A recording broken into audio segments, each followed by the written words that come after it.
Hello friends, INR சீரியல்ல என்ன நடக்குதுன்னு பார்க்கலாம் வாங்க. வீடியோவை ஸ்கிப் பண்ணாமல் கடைசி வரைக்கும் பாருங்கள். இங்கே வசந்த் கண்ணங்கிட்ட ஒழுங்காக சொல்லிடுடா.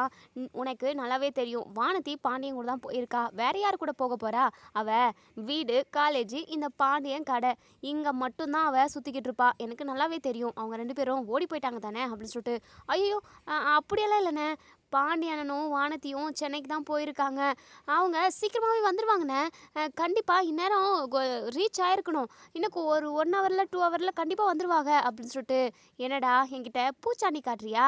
உன் பாண்டியன் ஒன்றை வானதியை கூட்டிகிட்டு வந்து எங்கள் வீட்டில் விட்டுட்டு அதுக்கப்புறமா இந்த சாவியை வாங்கிட்டு போகட்டும். உன் கையில் இருக்கிற சாவியை கொடுடா.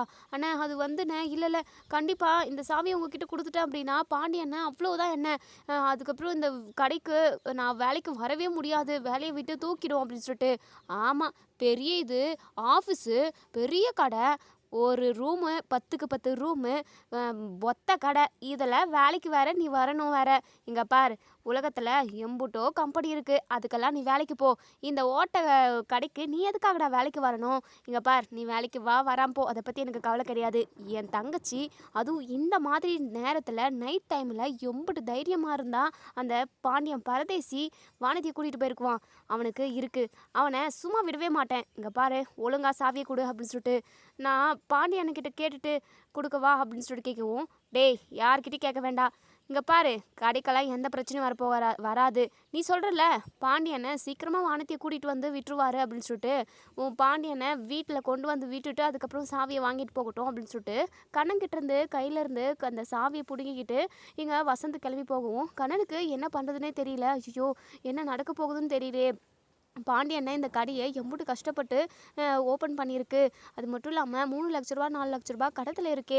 வீட்டில் உள்ள ஒட்டுமொத்த பேருமே கடன் வாங்கி தானே இந்த கடையை அவருக்கு வாங்கி கொடுத்தாங்க. இப்போ பாண்டியண்ணே ஓனராக இருக்குது அப்படின்னா அவங்க வீட்டில் உள்ள ஒவ்வொருத்தரோட கஷ்டம் தான் எல்லாமே. ஐயோ, என்ன பண்ணுறது? பாண்டியனுக்கு கால் பண்ணுவோம் அப்படின்னு சொல்லிட்டு பாண்டியனுக்கு கால் பண்ணுறாங்க. பாண்டியனோட ஃபோனு சார்ஜ் இல்லாமல் கட் ஆகிருக்கும், சுவிட்ச் ஆஃப்னு வருது. அதே சமயம் வானதிக்கும் கால் பண்ணுறாங்க. வானதி வேணும்னே அவங்க அம்மாவும் அவங்க அப்பாவும் கால் பண்ணுறாங்க அப்படின்றதுக்காக சுவிட்ச் ஆஃப் பண்ணி வச்சுருப்பாங்க. இப்போ வானதிக்கும் ஃபோன் பண்ணால் ரீச் ஆகலை. நம்ம பாண்டியனும் எடுக்கல, ஏன்னா சுவிட்ச் ஆஃபு.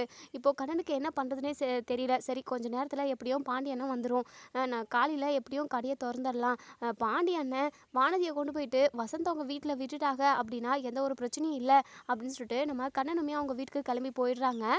இன்னொரு சைடு இங்கே நம்ம சோழன் பயங்கர டென்ஷனாக இருக்காங்க. இப்போ நிலா வந்து பேசியிருப்பாங்க. நிலா கிட்ட ரொம்பவே கோவமாக அந்த ராகவ் கூட பேசு அப்படி இப்படின்னு நம்ம நிலாவை ரொம்பவே அப்செட் பண்ணியிருப்பாங்க நம்ம சோழன். நிலா, ஆமாம் ராகவ் தான் எனக்கு முக்கியம், அவர் கூட நான் பேசிக்கிட்டு இருக்கேன், உங்ககிட்டலாம் பேச வந்தேன் பாரு, என்ன அடிக்கணும் அப்படின்னு சொல்லிட்டு ரொம்பவே கோவமாக உள்ளே போயிருப்பாங்க. இப்போது நம்ம சோழன் வந்து யோசிக்கிறாங்க, நிலா நம்மக்கிட்ட என்ன சொல்ல வந்திருப்பாங்க? ஒருவேளை அவங்க மனசில் உள்ள காதலை நம்மக்கிட்ட சொல்ல வந்திருப்பாங்களோ? இல்லை, கண்டிப்பாக அதுக்கு வாய்ப்பே இல்லை. கண்டிப்பாக அந்த ராகவை லவ் பண்ணுறேன்னு சொல்லியிருப்பாங்க. அப்படி இல்லைன்னா ராகவ் கொடுத்த வாட்சி இவ்வளோ விலை, அவ்வளோ விலை, ரேட் அதிகம் அப்படின்னு சொல்லிட்டு அதோட குவாலிட்டியை பற்றி பேசிக்கிட்டு இருப்பாங்க. எதுக்காக டென்ஷன். ஐயோ, இந்த ராகவை நினச்சாவே அப்படியே அவன் மண்டையை பொழக்கணும் போல தோணுதே அப்படின்னு சொல்லிட்டு பயங்கர கோவத்தில் இருக்காங்க. ஆனாலும் நிலா என்ன சொல்ல வந்தாங்கன்னே தெரியலையே அப்படின்னு சொல்லிட்டு. ஆனால் ஒவ்வொரு நிமிஷமும் இந்த ராகவ் வந்து நிலாவை லவ் பண்ணுறதா சொன்னது, என்னுடைய ஆள், அந்த ஸ்டேட்டஸ்ன்னு சொல்லிட்டு ஒவ்வொன்றா மைண்டுக்கு வந்துக்கிட்டே இருக்குது நம்ம சோழனுக்கு. பயங்கர அப்செட்டாக இருக்காங்க. இப்போது நம்ம சேரனுமே அப்போ தான் வீட்டுக்கு வராங்க. இங்கே சேரனோட சத்தம் கேட்டதுமே இங்கே நம்ம அது நிலாவுமே வெளியே வராங்க. அண்ணே வாண்ணே, ஏன்னா இன்னைக்கு லேட்டு அப்படின்னு சொல்லிட்டு. கொஞ்சம் வேலை இருந்துச்சுமா, அதான் முடிச்சுட்டு வந்தேன்ப்பா அப்படின்னு சொல்கிறாங்க. சரிங்கண்ணே, அம்மா பாண்டி கூட இன்னும் வரல, பல்லவனும் வரல அப்படின்னு சொல்லவும், பல்லவன் ஏன் வரல? பாண்டி இது பொருள் வாங்குறதுக்காக சென்னை போயிருக்கான், அவன் கொஞ்சம் முன்ன பின்ன தான் வருவான், பல்லவன் ஏன் வரலன்னு எனக்கு தெரியலையே, என்கிட்டயும் எதுவும் சொல்லவே இல்லைப்பா அப்படின்னு சொல்லிட்டு. எனக்குமே எதுவுமே சொல்லலைண்ணே, எப்போவுமே எங்கேயாவது போனால் கூட என்கிட்ட பல்லவன் சொல்லிட்டு போவான் அப்படின்னு சொல்லிட்டு ஒவ்வொருத்தரை பற்றி விசாரிச்சுக்கிட்டு இருக்காங்க. நம்ம சோழன் இதெல்லாம் பார்த்துக்கிட்டு குறுகுறுன்னு அப்படியே முறைச்சி பார்த்துக்கிட்டு இருக்காங்க. ஆமாம், வீட்டில் உள்ள ஒட்டுமொத்த பேரையுமே விசாரிப்பாங்க. வீட்டில் யார் என்ன பண்ணுறாங்க, யாராவது எங்கேயாவது போயிருக்காங்களா, இப்படியா அப்படின்னு சொல்லிட்டு எல்லார பற்றியுமே யோசனை நிலாவுக்கு ஓடிக்கிட்டு தான் இருக்குது. ஆனால் நம்மளை மட்டும்தான் இவங்க கண்டுக்கவே இல்லை. நம்ம அவங்க பின்னாடி நாய் மாதிரி போனோம்ல, அதனால தான் நம்மளை ரொம்ப கேவலமாக நினச்சிட்டாங்க போல அப்படின்னு சொல்லிட்டு தனக்கு தானே முனகிக்கிட்டு இருக்கவும், நம்ம நடேசன் வராங்க. அப்போ தான் நிலா நிலான்னு சொல்லி கூப்பிடவும், அங்கிள் நான் இங்கே தான் இருக்கேன் அப்படின்னு சொல்லிட்டு. ஆமாம், அப்படி இவர் வேற கடுப்பை கிளப்புறாரே. ஏற்கனவே அண்ணன் தங்கச்சி பாசம் பொழிஞ்சுக்கிட்டு இருந்தது, இப்போது இவர் வேறையா. ஐயோ ராமா அப்படின்ற மாதிரி நம்ம சோழன் மனசுக்குள்ளே நினைக்கிறாங்க. இப்போது நடேசன் வந்து நிலாவுக்காக சிக்கன் 65 தான் வாங்கிட்டு வந்திருக்காங்க. இங்கே பாருமா, உனக்கு பிடிக்குமேனு வாங்கிட்டு வந்தேன். இந்த ஒரு கடையில் நான் இந்த சிக்கன் ரைஸ் சாப்பிட்டேன், சிக்கன் 65யும் சாப்பிட்டேன், செம்ம டேஸ்ட்டு, நீ வேணால் சாப்பிட்டு பாருப்பா அப்படின்னு சொல்லிட்டு இங்கே நம்ம நடேசன் வந்து சிக்கன் 65யும் சிக்கன் ரைஸும் நிலாவுக்கு மட்டும் வாங்கிட்டு வந்திருக்காங்க. நம்ம நிலாவுமே சரிங்க அங்கிள், நான் சாப்பிட்றேன் அங்கிள், சாப்பிட்டு அதுக்கப்புறம் உங்ககிட்ட எப்படி இருக்குன்னு சொல்லி சொல்கிறேன் அப்படின்னு சொல்லிட்டு. ஆமாம், இது ரொம்ப முக்கியம் அப்படின்னு சொல்லிட்டு நம்ம சோழன் வந்து மனசுக்குள்ளேயே நினச்சிக்கிட்டு இருக்காங்க. இப்போ சோழனை கவனிக்கிறாங்க நம்ம நடேசன். ஏன் இந்த சோழன் இப்படி உருன்னு இருக்கான் அப்படின்னு சொல்லிட்டு. உடனே நம்ம நிலா இருந்துட்டு, என்னன்னே தெரியல அங்கிள், நான் பேச போனாலுமே என் மேலே அப்படியே எரிஞ்சு எரிஞ்சு விழுகிறாரு, என்னன்னே தெரியல, ரொம்ப ரொம்ப கோவமாகவே இருக்காரு, என்ன பிரச்சனைனும் தெரியல, அவங்க சொன்னால் தானே நமக்கு தெரியும் அப்படின்னு சொல்லிட்டு இங்கே நம்ம நிலா வந்து சொல்கிறாங்க. உடனே சேருன்னு இருந்துட்டு, டே சோலா, என்னடா என்னடா பிரச்சனை உண்டு, எதுக்காக நீ கோவமாகவே இருக்க, அது மட்டும் இல்லாமல் நிலா கிட்ட கோவமாக நடந்துக்கிட்டியா அப்படின்னு சொல்லிட்டு. அண்ணே, நான் யாருக்கிட்டையுமே கோவமாக நடந்துக்கலண்ணே, எனக்கு தலைவலி, அதனால தான், என்கிட்ட யாரும் பேசாதீங்க, நான் தனியாகவே இப்படி இருந்துக்கிறேன், எனக்காக கவலைப்படுறதுக்கு அக்கறைப்படுறதுக்கு யார் இருக்கா இந்த வீட்டில் அப்படின்னு சொல்லிட்டு. டே சோலா, ஏன்டா இப்படியெல்லாம் பேசுகிற. ஆமாண்ணே, அதானே உண்மை, யாருமே இல்லை எனக்காக, என்ன பண்ணுறது, எனக்கு கல்யாணம்னு நடந்துச்சு, அது சும்மா பேருக்கு தான், அவங்களோட வாழ்க்கையை காப்பாற்றுறதுக்காக அவங்க கழுத்தில் தாலி கட்டினேன், இன்றைக்கி என் வாழ்க்கை ஊசல் ஆடிக்கிட்டு இருக்கு அப்படின்னு சொல்லிட்டு இங்கே நம்ம சோழன் வந்து ரொம்பவே அப்செட்டாக பேசவும், உடனே நம்ம நிலா இருந்துட்டு, சோழன் உங்களுக்கு என்னதான் பிரச்சனை, ஏன் நீங்கள் இவ்வளோ கோவப்படுறீங்க, இங்கே பாருங்கள், தேவையில்லாமல் என்கிட்ட பேசாதீங்க அப்படின்னு சொல்லிட்டு கோவமாக நம்ம சேரன் வந்து வண்டி எடுத்துக்கிட்டு, அதாவது காரை எடுத்துக்கிட்டு வெளியே கிளம்பி போயிடுறாங்க. உடனே நம்ம நிலா ரொம்பவே ஒரு மாதிரி முகத்தை வாட போட்டுக்கிட்டு அப்செட்டாக இருக்காங்க. உடனே சேரன் இருந்துட்டு, இங்கே பாருப்பா நிலா, அவன் ஏதோ ஒரு கோவத்தில் இருக்கான், நீ எதுவும் பெருசாக நினச்சிக்காதப்பா அப்படின்னு சொல்லிட்டு. சரி விடுங்கண்ணே, அதெல்லாம் ஒன்றும் இல்லைண்ணே அப்படின்னு சொல்லிட்டு. சரிப்பா, நீ சாப்பிட்டுட்டு படுத்து தூங்கு அப்படின்னு சொல்லிட்டு. ஆனால் பல்லவன் இன்னும் வரவே இல்லை அப்படின்னு சொல்லிட்டு பேசிக்கிட்டு இருக்க நேரத்துலேயே பல்லவன் வராங்க. டே பல்லவா, எங்கடா போயிட்ட அப்படின்னு சொல்லி கேட்கவும், அண்ணி அது வந்து என் ஃப்ரெண்டோட ஃபங்க்ஷன். என்னடா அடிக்கடிக்கு உன் ஃப்ரெண்டோட ஃபங்க்ஷனுக்கு போய்கிட்டே இருக்க, இங்கே பாரு, அதெல்லாம் காலேஜோடு வச்சுக்கோ, இந்த மாதிரி மிட் நைட்லலாம் போகிற வேலை வச்சுக்காத, இப்போ என்ன 10-11 மணி ஆகுது அப்படின்னு சொல்லிட்டு. சரிங்க நீ சாரி அப்படின்னு சொல்லிட்டு பேசிக்கிட்டே இருக்காங்க. அதுக்கப்புறம் இங்கே நம்ம நிலா வந்து சாப்பிட்றதுக்கே அவங்களுக்கு பிடிக்கவே இல்லை. வாங்கிட்டு வந்தால் சிக்கன் 65 சிக்கன் ரைஸ் அது எல்லாமே இங்கே பல்லவனுக்கு கொடுக்குறாங்க. அண்ணி நானுமே இப்போ தான் ஃபங்க்ஷனில் சாப்பிட்டு வந்தேன் அப்படின்னு சொல்லிட்டு.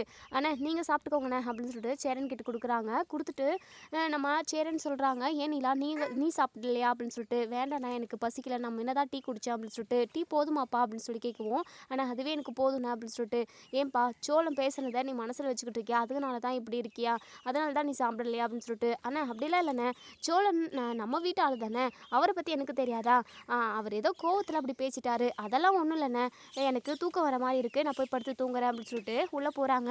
நம்ம நீலா பயங்கரமாக யோசிக்கிறாங்க, ஏன் சோழன் இப்படி மாறிட்டார். எத்தனையோ டைம் நம்ம கிட்ட அவர் வந்து பேச ட்ரை பண்ணியிருக்காரு, நம்ம அவரை நிறைய டைம் அவாய்ட் பண்ணியிருக்கோம், ஆனால் அந்த காலமெல்லாம் போய் இப்போது அவர்கிட்ட பேசணும்னு சொல்லிட்டு நம்ம நினைக்கிறோம், ஆனால் அவர் ஏன் இப்படி நம்மளை அவாய்ட் பண்ணுறாரு அப்படின்னு சொல்லிட்டு நம்ம நிலா பயங்கர குழப்பத்திலேயே உள்ளே இருக்காங்க. தூக்கம் கூட வரல. கரெக்டாக 11:30 மணிக்கு மேலே ஆகுது. இங்கே ராகவ் நம்ம நிலாவுக்கு அதாவது மெசேஜ் பண்ணுறாங்க, என்ன பண்ணுறேன்ல, தூங்கிட்டீங்களா, சாப்பிட்டீங்களா அப்படின்னு சொல்லிட்டு. நிலாவுக்கு இப்படி பயங்கர கடுப்பாக இருக்குது, இப்படி தலை உச்சமாண்ட வரைக்கும் ஏறுது. எதுக்காக இந்த ராகவ் டெய்லியும் நமக்கு மெசேஜ் பண்ணுறாரு, இவர்கிட்ட நம்ம கட் அண்ட் ரைட்டாக சொல்லிடணும், இதுக்கப்புறம் நீங்கள் வீட்டுக்கு போனால் மெசேஜ்லாம் பண்ணாதீங்க, எந்த ஒரு ஒர்க்காக இருந்தாலும் சரி, நமக்குள்ளே பேச்சுவார்த்தையாக இருந்தாலும் சரி, அது ஆஃபீஸ்லேயே முடிஞ்சிருச்சு அப்படின்ற மாதிரி சொல்லிடணும். தேவையில்லாமல் இவர் இப்படியெல்லாம் பண்ணிக்கிட்டு இருக்கிறது ரொம்ப ரொம்ப ராங் ரூட்டில் போய்கிட்டு இருக்க மாதிரி இருக்குது அப்படின்னு சொல்லிட்டு நம்ம நீலா மனசுக்குள்ளேயே நினைக்கிறாங்க. இப்படி நினச்சிக்கிட்டு இருக்க டைம்லேயே டக்கு டக்கு டக்குன்னு அப்படியே மெசேஜ் வந்துக்கிட்டே இருக்குது, நிறைய இருக்குது. நீலா உங்களுக்கு வாட்ச் வாங்கி கொடுத்த மாதிரி இன்னொரு கிஃப்ட்டுமே வாங்கி வச்சுருக்கேன், அதை நீங்கள் பார்த்தீங்க அப்படின்னா சர்ப்ரைஸ் ஆகிடுவீங்க அப்படின்னு சொல்லிட்டு ராகவ் மெசேஜ் போட்டிருப்பாங்க. அதை பார்த்துட்டு பயங்கரமாக கோவப்படுறாங்க. உடனே இங்கே நம்ம நீலா வந்து திரும்பவும் நெட்டை ஆஃப் பண்ணிவிட்டு படுத்து தூங்கலான்னு சொல்லிட்டு தூங்குறாங்க. ஆனால் நம்ம சோழன் தான் மைண்டுக்கு வந்து நிற்கிறாங்க. சோழன் ஏன் இப்படி பண்ணுறாரு, நம்ம அவர்கிட்ட நம்மளோட அதாவது நம்ம மனசில் உள்ளதை எல்லாத்தையுமே அவர்கிட்ட ஷேர் பண்ணிக்கணும் அப்படின்னு சொல்லிட்டு நினைக்கிறோம். ஆனால் அவர் நம்மளை அவாய்ட் பண்ணிக்கிட்டே இருக்காரே, ஒருவேளை நம்மளை வெறுத்துருவாரோ அப்படின்ற மாதிரி கூட யோசிக்க ஆரம்பிச்சிட்டாங்க. அது மட்டும் இல்லாமல் சோழன் கூட நிறைய டைம் ஸ்பெண்ட் பண்ணணும். அது மட்டும் இல்லாமல் ராகவ் வந்து அடிக்கடிக்கு மெசேஜ் பண்ணி கால் பண்ணி அவங்க பார்க்குற விதம், அவங்களோட ஆட்டிடியூட் எதுவுமே சரியில்லை அப்படின்ற எல்லாத்தையுமே சோழனிடம் சொல்லணும் அப்படின்னு சொல்லிட்டு கூட நம்ம நிலா வந்து நிறைய இடத்துல யோசிச்சிருப்பாங்க. ஆனால் அதெல்லாம் சொல்லணும்னு சொல்லிட்டு போகிறப்போ நம்ம சோழன் ஏதாவது ஒன்றத்தை பேசி நம்ம நிலாவோட மைண்டவே ஸ்பாயில் பண்ணிடுறாங்க, மூடே ஸ்பாயில் பண்ணிடுறாங்கன்னு தான் சொல்லணும். அப்படியே இதை எல்லாத்தையுமே யோசிச்சுக்கிட்டு அப்படியே தூங்கலான்னு சொல்லிட்டு தூக்கம் வர மாதிரி இருக்குது. ஆனால் தூங்கக்கூடாது. சோழன் எங்கேயோ கோவமாக போயிருக்காரு, அவர் சாப்பிட கூட இல்லை. அவர் வந்ததும் அவருக்கு சாப்பாடு போட்டுட்டு அதுக்கப்புறம் நம்ம தூங்குவோம் அப்படின்னு சொல்லிட்டு. அது மட்டும் இல்லாமல் நம்ம சேரன் கொஞ்சமாக தான் சமைச்சிருப்பாங்க. அதையுமே கொஞ்சமாக சாப்பிட்டுட்டு பக்கத்து வீட்டில் இருந்து ஒரு பூனை வந்திருக்கும். அந்த பூனைக்குமே சாப்பாடு எல்லாத்தையுமே போட்டுட்ருப்பாங்க. எந்த ஒரு சாப்பாடுமே இல்லை, ப்ரெட்டு ஸ்நாக்ஸ்ன்னு எதுவுமே இல்லை, எல்லாமே காலியாக தான் இருக்குது. நம்ம சோழன் பயங்கர கோவமாக ஒரு நடு ரோட்டில் பைபாஸில் நின்று பயங்கரமாக யோசிச்சுக்கிட்டு இருக்காங்க. ஏன் நம்ம வாழ்க்கை இப்படி ஆகிப்போச்சு, நிலா கூட ஒன்று சேர்ந்து வாழணும்னு சொல்லிட்டு நம்ம மிகப்பெரிய கனவுகளோடு இருந்தோம். ஆனால் நிலா கொஞ்ச நாள் வரைக்கும் நம்மளை அவாய்ட் பண்ணிக்கிட்டு இருந்தா. இப்போது அந்த ராகவை அதாவது லவ் பண்ணுற ஸ்டேஜுக்கே போயிட்டாங்க. இந்த ராகவும் நிலாவும் கண்டிப்பாக கல்யாணம் பண்ணிப்பாங்கன்னு தான் எனக்கு தோணுது. ஏன்னா நமக்கு டிவோர்ஸ் நடக்க போகுது. டிவோர்ஸ் முடிஞ்ச உடனே கண்டிப்பாக நிலா வந்து அந்த ராகவை கல்யாணம் பண்ணிக்கிட்டு அப்படியே கெத்தாக அப்படியே பணக்கார திமிரை காட்ட தான் போகிறாங்க அப்படின்னு சொல்லிட்டு இங்கே நம்ம சோழன் வந்து பயங்கரமாக யோசிக்கிறாங்க. ஆனால் நம்ம நிலா பிறந்தப்பவே பணக்கார வீட்டு பொண்ணு தான், பணக்கார திமிரை காட்டணும் அப்படின்னு நினச்சிருந்தா அவங்க கண்டிப்பாக சோழனோட வீட்டில் இத்தனை நாள் இருந்திருக்கவே மாட்டாங்க. எவ்வளவோ பணத்தை நம்ம நிலா வந்து பார்த்துருப்பாங்க. பணம் வேணும் அப்படின்னு இருந்தால் கண்டிப்பாக அந்த சூர்யான்னு ஒருத்தனை மனோகர் வந்து நம்ம நிலாவுக்கு கல்யாணம் பண்ணி வைக்கணும்னு நினச்சாங்க. அவங்களவே கல்யாணம் பண்ணிட்டு போயிட்டு அமெரிக்காவில் செட்டில் ஆகிருப்பாங்க. ஆனால் பணத்தெல்லாம் பெருசாக நம்ம நிலா நினைக்கல. நல்ல மனுஷங்க கூட இருக்கணும், அது மட்டும் இல்லாமல் சொந்த காலில் நிற்கணும், வேலைக்கு போகணும் அப்படிங்க மட்டும்தான் நம்ம நிலா வந்து ஆசைப்பட்டாங்க. அதனால தான் அதாவது சோழன் வீட்டில் உள்ள எல்லாரையுமே பிடிச்சு போய் தான் நம்ம நிலா வந்து இப்போது சேரனோட வீட்டிலே இருக்காங்கன்னு கூட சொல்லலாம். ஆனால் இப்போது நம்ம சோழன் பயங்கர அப்செட்டில் இருக்காங்க. ஏன்னா நிறைய யோசிக்க டென்ஷன் ஆகுது நம்ம சோழனுக்கு. ஒவ்வொரு நிமிஷமும் அந்த அதாவது நம்ம அதாவது ஃபோனில் ஸ்டேட்டஸ் வச்சாங்க இல்லையா அந்த ராகவ், அதவே பார்த்து பயங்கரமாக கடுப்பாகிக்கிட்டு இருக்காங்க. சரி நிலா தூங்கினதுக்கப்புறம் நம்ம வீட்டுக்கு போவோம் அப்படின்னு சொல்லிட்டு. பசிக்கிற மாதிரி இருக்கே, 12 மணி ஆகுது. சரி கண்டிப்பாக நிலா தூங்கியிருப்பாங்க, நம்ம போயிட்டு சாப்பிட்டு முடிச்சுட்டு படுத்து தூங்கிடலாம் அப்படின்னு சொல்லிட்டு கடையில் ஏதாவது சாப்பிட்டுக்கலான்னு கூட தோணுது. இந்த மாதிரி டைமில் கண்டிப்பாக கடையில் வாங்கினோம் அப்படின்னா நிறைய சாப்பிட முடியாது, பசிக்கு ஏதோ 2 வாய் தான் சாப்பிட முடியும், வேஸ்ட் ஆகிடும் அப்படின்னு சொல்லிட்டு வீட்டிலே போய் சாப்பிட்டுக்கலாம் நம்ம சோழனும் கிளம்பி வந்துடுறாங்க. நிலா வெயிட் பண்ணி பார்த்துட்டு அப்படியே அவங்களுக்கே தெரியாமல் தூங்கிடுறாங்க.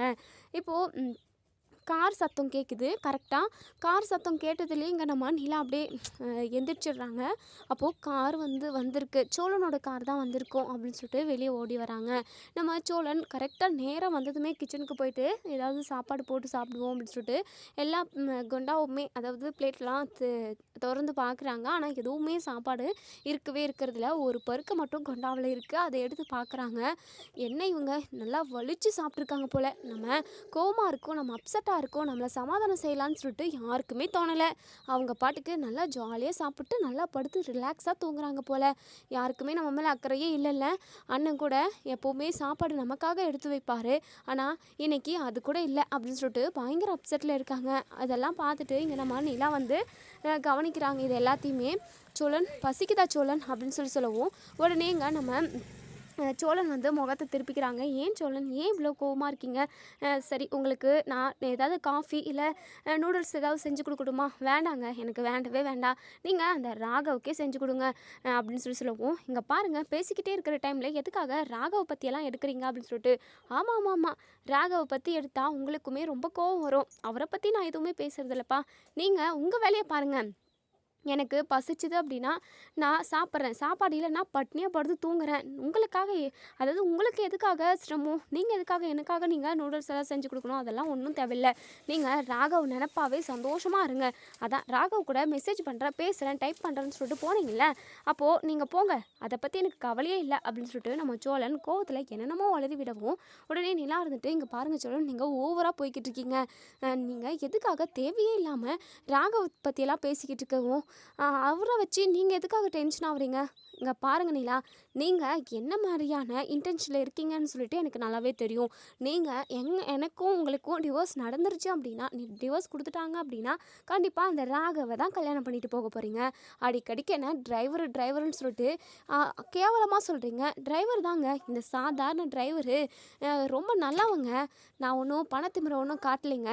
அந்த ராகவ் ஆர்டிக்கெட்டு நீங்கள் 2 பேருமே ஒன்று சேர்ந்தால் தான் கரெக்டாக இருக்கும். பெரிய பணக்காரங்க, பெரிய ஆஃபீஸ் வச்சு நடத்திக்கிட்டு இருக்கான். இப்படி அந்த பணக்காரனை தான் உங்களுக்கு பிடிக்கும், என்ன போய் பிடிக்குமாங்க உங்களுக்கு அப்படின்னு சொல்லிட்டு இங்கே நம்ம சோழன் வந்து சொல்லவும், என்ன எதுக்காக இவ்வளோ கேவலமாக பேசிக்கிட்டு இருக்கீங்க? டிரைவர் தான் சொல்ல முடியும். அதுக்காக அந்த டிரைவர் வேலையை நான் கேவலமாகவோ சீப்பாவோ பார்க்கவே கிடையாது. எப்போவுமே நான் அப்படி நினச்சதும் கிடையாது. எந்த ஒரு வேலையுமே கேவலமும் கிடையாது, அசிங்கமும் கிடையாது. செய்கிற தொழிலே தெய்வம்னு சொல்லுவாங்க. அந்த தொழில் உங்களுக்கு தெய்வம் தானே, எனக்கு தெய்வம் தாங்க. ஆனால் உங்களுக்கு தானே அசிங்கமாக தெரியுது. நான் ஒரு சாதாரண டிரைவரு, ஆனால் அந்த ராகவ் அப்படியா பெரிய பணக்கார வீட்டு பையன், பெரிய கம்பெனியெல்லாம் வச்சு ரன் பண்ணிக்கிட்டு இருக்கான், அவனை தானே உங்களுக்கு பிடிக்கும் அப்படின்னு சொல்லிட்டு. ஐயோ போதும் நிறுத்துங்க சோழன், நீங்கள் பேசுகிறது எதுவுமே என்னால் காது கொடுத்து கேட்கவே முடியல. ஏன் இப்படியெல்லாம் சீப்பாக பேசிக்கிட்டு இருக்கீங்க? ஆமாம் நான் சீப்பு தான், ஆனால் ராகவ் ரொம்ப ரொம்ப பெஸ்ட்டான ஆள், ரொம்ப பணக்காரன். நீங்கள் அவங்க பின்னாடியே போங்க அப்படின்னு சொல்லிட்டு. இங்கே பாருங்கள் சோழன், நீங்கள் அத்துமீறி பேசிக்கிட்டு இருக்கீங்க. இங்கே பாருங்கள், நான் பேசுறது உங்களுக்கு பிடிக்கல அப்படின்னா நீங்கள் பாட்டுக்கு போய் உங்கள் வேலையை பாருங்கள். தேவையில்லாமல் என்கிட்ட எதுக்காக பேசிக்கிட்டு இருக்கீங்கன்னு சொல்லிட்டு அப்படியே கண்டபடி கத்தி விட்டுறாங்க. நம்ம நிலா பயங்கர கோவத்தில் போயிட்டு படுத்து தூங்கலான்னு சொல்லிட்டு தூங்குறாங்க. ஆனால் தூக்கமே வரல. சோழன் பேச அந்த ஒவ்வொருத்தையுமே யோசிச்சு பார்த்து ரொம்பவே அப்செட்டாக இருக்காங்க. ஏன் சோழன் இவ்வளோ கோவப்படுறாரு? கண்டிப்பாக இவரோட கோவத்துக்கு பின்னாடி ஏதோ ஒரு ரீசன் இருக்குது அப்படின்னு சொல்லிட்டு நினைக்கிறாங்க. சரி, எதுவாக இருந்தாலும் நம்ம காலையில் பேசிப்போம். இப்போது சோழன் பயங்கர கோவமாக இருக்காரு. காலையில் கண்டிப்பாக கொஞ்சம் ரிலாக்ஸாக இருப்பார். அந்த மாதிரி டைமில் பார்த்து அவர்கிட்ட பேசிப்போம் அப்படின்னு சொல்லிட்டு நம்ம நிலா வந்து இருக்காங்க. மறுநாள் காலையில் ஒரு 6 மணி இருக்கும். அப்போ தான் நம்ம பாண்டியனும் நம்ம வானதியும் வீட்டுக்கு கரெக்டாக நேராக அவங்க பாண்டியனோட வீட்டுக்கே கூட்டிகிட்டு வந்துடுறாங்க. நம்ம சேரன் பார்த்துட்டு, டேய் பாண்டி, என்னடா வானதி இருக்காங்க அப்படின்னு சொல்லுவோம். ஆமாண்ணே, எத்தனை டைம் சொல்லியுமே இவ கேட்கவே இல்லை. டைம் ஆகும், லேட் ஆகும், வேண்டான்னு சொன்னேன், நான் வந்தே தான் ஆகும்னு சொல்லிட்டு அடம்பிடிச்சா. அவங்க வீட்டில் இருந்துமே ஃபோன் மேலே ஃபோன் பண்ணிக்கிட்டே இருக்காங்க போல்.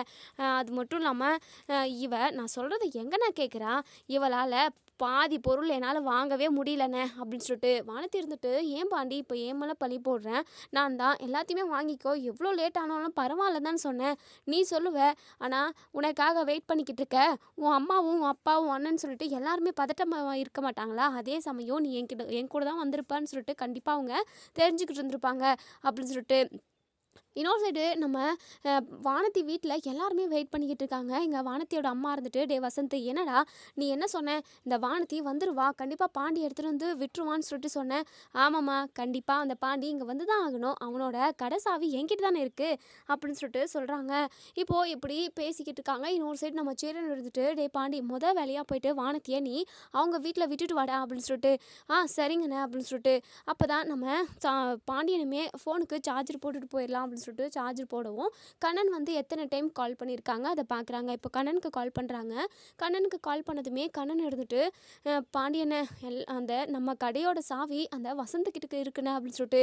இதை கேட்டதுமே பாண்டி பயங்கரமாக டென்ஷன் ஆகிறாங்க. டே கண்ணா, எதுக்காகடா அந்த பொறுக்கிக்கிட்டலாம் நீ சாவியை கொடுத்த அப்படின்னு சொல்லிட்டு கேட்கவும், உடனே இங்கே கண்ணன் எடுத்துகிட்டு நடந்து எல்லாத்தையுமே சொல்கிறாங்க. வசந்த் மிரட்டின விஷயம், அதுக்கப்புறம் சாவியை வந்து வாங்கிக்கிட்டு வானதியை கூட்டிகிட்டு வந்து அவங்க வீட்டில் விட்டால் மட்டும்தான் இந்த கடை சாவி கிடைக்கும் அப்படின்னு சொல்லிட்டு அவன் மிரட்டிட்டு போனானே.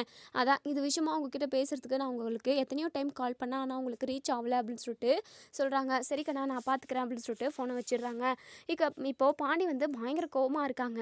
சேரன் இருந்துட்டு, டே என்னடா ஆச்சு அப்படின்னு சொல்லி கேட்கவும், இப்போது கடை சாவி இதோ இங்கே நிற்கிறாளே இவளோட அண்ணங்கிட்ட தான் இருக்கான் அப்படின்னு சொல்லிட்டு சொல்லிட்டு. இதை கேட்டதுமே சேரன் இருந்துட்டு எதுக்காக அவன் எடுத்துகிட்டு போனான் அப்படின்னு சொல்லி கேட்கவும் உடனே பாண்டி இருந்துட்டு அதான் அவங்க அருமை தங்கச்சியை நான் கூட்டிகிட்டு போயிட்டேன்ல, நான் அவளை எடுத்துகிட்டு போயிட்டு வீட்டில் விட்டாதான் அந்த கடைசாவியை எனக்கு கொடுப்பானவான் அப்படின்னு சொல்லிட்டு உடனே இங்கே நம்ம சேரன் இருந்துட்டு இங்கே பாரு பாண்டி, வீட்டில் ஒரு பொம்பளை பிள்ளை இல்லை அப்படின்னா கண்டிப்பாக வீட்டில் உள்ள எல்லாருமே ரொம்பவே பதட்டப்படுவாங்க.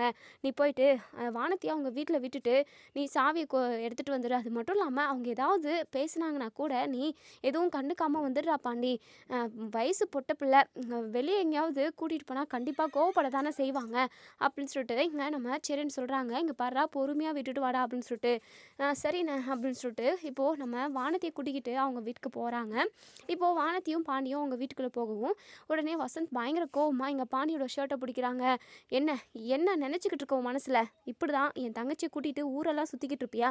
உனக்கெல்லாம் அசிங்கமாக இல்லை? உனக்கெல்லாம் வேறு வீட்டில் ஒரு பொண்ணு கிடைக்கலையா? ஏன் தங்கச்சி தான் உனக்கு கிடைச்சிருக்கலான்னு சொல்லிட்டு பயங்கரமாக கண்டபடி பேசவும் உடனே இங்கே நம்ம வானத்தி இருந்துட்டு இங்கே பாருடா தடிமாடே, தேவையில்லாமல் என் புருஷன் பாண்டிக்கிட்டலாம் பேசுகிற வேலை வச்சுக்காதீங்க, அப்புறம் நடக்கிறதே வேறு அப்படின்னு சொல்லிட்டு இங்கே நம்ம வானத்தை வந்து சொல்கிறாங்க. உடனே அவங்க அம்மா வானத்தை போட்டு அடின்னு பொழக்கிறாங்க. இங்கே பாருடி, உனக்கு கொஞ்சம் கூட உடம்புல பயம் இல்லாமல் போயிடுச்சு. உன்னெல்லாம் பெற்றதுக்கு கல்லை பெற்றிருக்கலாண்டி. சி, உன் முகத்தை பார்க்கவே எனக்கு அருவெறுப்பாக இருக்குது. நீ எல்லாம் பொண்ணாக வந்து பிறந்திருக்கே, நான் தாண்டி போன ஜென்மத்தில் ஏதோ பாவம் பண்ணியிருக்கேன் போல அப்படின்னு சொல்லிட்டு அவங்க அம்மா பயங்கரமாக திட்டிக்கிட்டு இருக்காங்க. உடனே இங்கே பாண்டி இருந்துட்டு என் கடைசாவியை கொடுத்தீங்க அப்படின்னா நான் கிளம்பிடுவேன் அப்படின்னு சொல்லிட்டு இங்கே பார், இனிமேல் என் தங்கச்சி பக்கம் திரும்பி பார்க்க மாட்டேன்னு சொல்லிட்டு போ, அப்போ தான் உனக்கு சாவி கிடைக்கும் அப்படின்னு சொல்லிட்டு உடனே பாண்டி இருந்துட்டு நான் திரும்பி பார்க்குறதில்ல, நான் திரும்பி பார்க்க மாட்டேன்னு தான் சொன்னேன், அவளை கண்டுக்கவே இல்லை, அவள் தான் என் பின்னாடி வந்தா, அவள் வரப்போ நான் வேணான்னு சொல்ல முடியாது, அவளை எனக்கு பிடிச்சிருக்கு, நானும் அவ்வளோ லவ் பண்ணுறோம், கண்டிப்பாக நாங்கள் 2 பேரும் தான் கல்யாணம் பண்ணிப்போம், இதை ஏற்கனவே உங்ககிட்ட எல்லாருக்கிட்டையுமே சொல்லியாச்சு, தேவையில்லாமல் நீங்கள் இப்போது பேசி டைம் வேஸ்ட் பண்ணிக்கிட்டு இருக்கீங்கன்னு நான் நினைக்கிறேன் அப்படின்னு சொல்லிட்டு பாண்டி சொல்கிறாங்க. உடனே வானத்தை இருந்துட்டு இங்கே பாரு வசந்த், தேவையில்லாமல் பிரச்சனை வேண்டாம், உங்ககிட்ட இருக்கிற கடைசாவியை பாண்டிக்கிட்ட கொடுத்துட்டு, இல்லைனா நடக்கிறதே வேறு அப்படின்னு சொல்லிட்டு இங்கே நம்ம வானத்தை வந்து சொல்லுவோம். உடனே இங்கே வசந்துமே தேவையில்லாமல் பிரச்சனை வேண்டாம், எப்படி என்ன பண்ணாலும் இந்த 2 நாய்களும் ஒன்று சேர்ந்து சுற்றுறத எப்போவுமே விடாது அப்படின்னு சொல்லிட்டு சாவியுமே கொடுத்துட்றாங்க.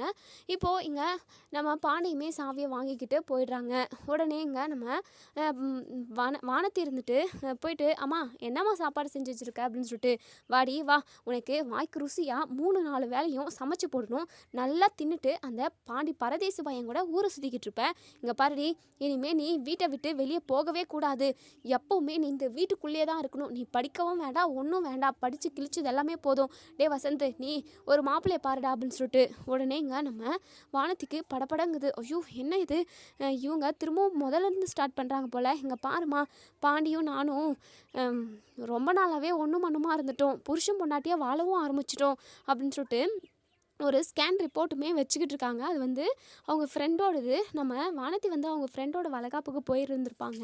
அப்போது அந்த ரிப்போர்ட்டை வந்து இந்த மாதிரி தான் குழந்தை இருக்குது அப்படின்ற மாதிரி காட்டியிருப்பாங்க. அப்போது அந்த ரிப்போர்ட்டை வந்து தெரியாமல் அவங்க பேக்லேயே போட்டுட்டு வந்திருப்பாங்க. இப்போது அந்த ரிப்போர்ட்டை தான் இங்கே நம்ம வானத்தி வந்து அவங்க அம்மா கிட்ட காட்டுறாங்க. நான் ப்ரெக்னெண்ட்டாக இருக்கேன், அதுவும் பாண்டியோட வாரிசு என் வயிற்றில் வளர்ந்துக்கிட்டு இருக்கு அப்படின்னு சொல்லிட்டு. இதை கேட்டதுமே நம்ம அதாவது வானத்தியோட அம்மாவும் அப்பாவும் பயங்கரமாக அதிர்ச்சியாக வராங்க. உடனே வசந்த் இருந்துட்டு அம்மா இவ போய் சொல்கிறாம்மா, இவ ஏற்கனவே இப்படி ப்ரெக்னெண்ட்டாக இருக்கிறேன்னு சொல்லிட்டு நம்மளை ஏமாத்தினவ தானே அப்படின்னு சொல்லிட்டு உடனே வானத்தி இருந்துட்டு அன்றைக்கி உங்கள் ஃப்ரெண்டு கூட எனக்கு கல்யாணம் நடந்துருமோன்னு சொல்லிட்டு நான் போய் சொன்னேன், ஆனால் இப்போது ரிப்போர்ட்டோடு காட்டுறேன், நீங்கள் நம்ப மாட்டீங்களா அப்படின்னு சொல்லிட்டு வசந்த் பேரை கூட படித்து பார்க்கல, ரிப்போர்ட்டே காட்டுறாலே ஒரு வேளை உண்மையாக தான் இருக்கும், இவங்க கல்யாணமே பண்ணிக்காமல் 2 பேரும் புருஷன் பொண்டாட்டியாக தான் வாழ்ந்துட்டுருக்காங்க போல் அப்படின்னு சொல்லிட்டு இங்கே வசந்துமே மனசுக்குள்ளேயே நினைக்கிறாங்க.